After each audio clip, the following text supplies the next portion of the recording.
Hello বন্ধুরা, তোমরা সবাই কেমন আছো? আশা করি ভালো আছো, আমিও ভালো আছি। আরও একটা নতুন ব্লগ নিয়ে চলে আসি তোমাদের সামনে। তোমরা দেখতে থাকো আর সঙ্গে থাকো। আজকে আমি কি ব্লগে দেখাই তোমাদের। তো দেখো, সকাল সকাল এখন বাজে সকাল 8:30, আর এখন বৃষ্টি পড়ছে। সকালে ঘুম থেকে উঠেই দেখি প্রচণ্ড বৃষ্টি হচ্ছে। বৃষ্টিতে একদম বাড়িঘর কাদা কাদা হয়ে গেছে। ঘর বারান্দা ওইদিকে দেখো ভিজে গেছে, এদিকে ভিজে গেছে। এখন ওই ঘর দিয়ে আবার জলও পড়ছে। জানাই আমাদের ভাঙ্গা বাড়িঘর, জল তো পড়বেই। ওই রান্নাঘর দিয়েও জল পড়ছে। আর বৃষ্টি সেই ভোরবেলা শুরু হয়েছে, এখনও 8:30 পর্যন্ত বৃষ্টি হয়েই যাচ্ছে।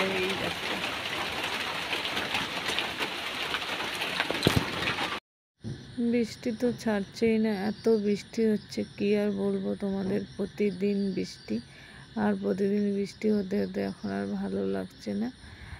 এতদিন বৃষ্টির জন্য সবাই কেমন করেছে যে বৃষ্টি হচ্ছে না বৃষ্টি হচ্ছে না, আর এখন এত বৃষ্টি নেমেছে যে বৃষ্টি আর যাচ্ছে না। আর এই দেখো, আমাদের তো ভাঙ্গা ঘর, জল পড়ে ঘর দিয়ে, তারপরে এদিকে একদম কাদা কাদা হয়ে গেছে। সারাক্ষণ ঘরে বসে থাকতে হচ্ছে, ঘর থেকে বেরোনো যাচ্ছে না। এর জন্য ভালোই লাগছে না। আর মোবাইল কতক্ষণ দেখবো বলো, এর জন্য দেখা যাচ্ছে না মোবাইল। আর এইদিকে রাত হয়ে গেল।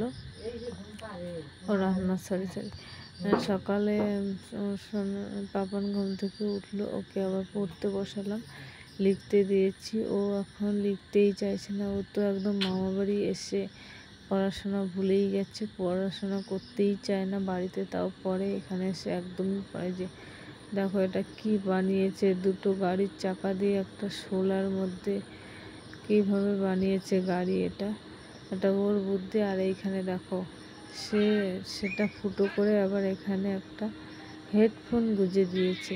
বুদ্ধি দেখেছো আমার ছেলে? এই বুদ্ধি নিয়ে নাকি ও বড় হবে। এই যে দেখো, ওর মামার হেডফোনটা বিছানায় ছিল, রাতে শুয়ে দেখেছে, শুয়ে ফোন দেখেছে, তারপর হেডফোনটা এখানেই রেখেছে। আর ও সকালবেলা উঠে এই কীর্তিটা করেছে। এটা ভাবা যায়? গাড়ি চলছে হেডফোনে। আর তো এই যে আবার বকাঝকা করে আবার বসেছে যে তাড়াতাড়ি লেখ। আর এখানে বাড়িতে হলো কাঁঠাল পেকেছে, বড় একটা কাঁঠাল। কি আর বলবো, এত বড় কাঁঠাল খেতে পারছি না। এই যে এত বড় কাঁঠালে এই কয়টা মাত্র বীজ হয়েছে। তারপরে এদিকে চলে এলাম, বিকেল হয়ে গেল। বিকেলবেলা একটু ঘুরতে বেরিয়েছি, নদীর দিকে যাব।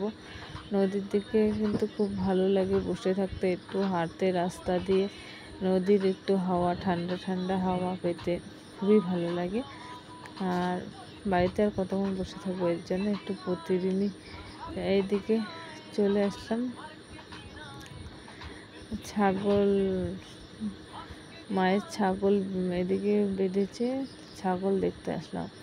এই যে এটা আমার ছেলে আর দিদির ছেলে, দুজনকেই নিয়ে এসেছি সাথে। আর ওই দেখো, ওখানে ভাইদের আমার বাবাদের জমিতে পাট খেতে ছাগলে পাট খেয়ে কি করেছে এদিকে। তো এখানে দেখলাম লোকের ছাগল খেতে গেছে, এর জন্য তাড়িয়ে দিচ্ছিলাম। আর এদিকে এই যে কাঁচ ছাগল যেন উঠে চলে এসেছে, বাঁধা ছাগলটা। ওটা এখন একটু এখানে করে দেবো। এই যে ওইদিকে নদী যাওয়ার সময় তোমাদের দেখাচ্ছিলাম। তারপরে এইদিকে দেখছি যে একটা গাছে খুব জাম পেকেছে, আর এই বাচ্চাগুলো খুব, আমার ছেলে, দিদির ছেলে, সবাই খুব জাম খাওয়ার জন্য করছিল। এর জন্য যাওয়ার সময় একটু কয়েকটা জাম ওখান থেকে কুড়িয়ে নিচ্ছিলাম। তারপরে এদিকে দেখো, দিদি আমার পানও নিয়ে এসেছে সাথে করে, বসে বসে খাবে। এর জন্য একটু বসে থাকলে না অনেক কিছু একটা খেতে ইচ্ছা করে, এরকম। তারপরে এখানে বান্ধে বসে বসে আমরা সবাই পান খাচ্ছিলাম।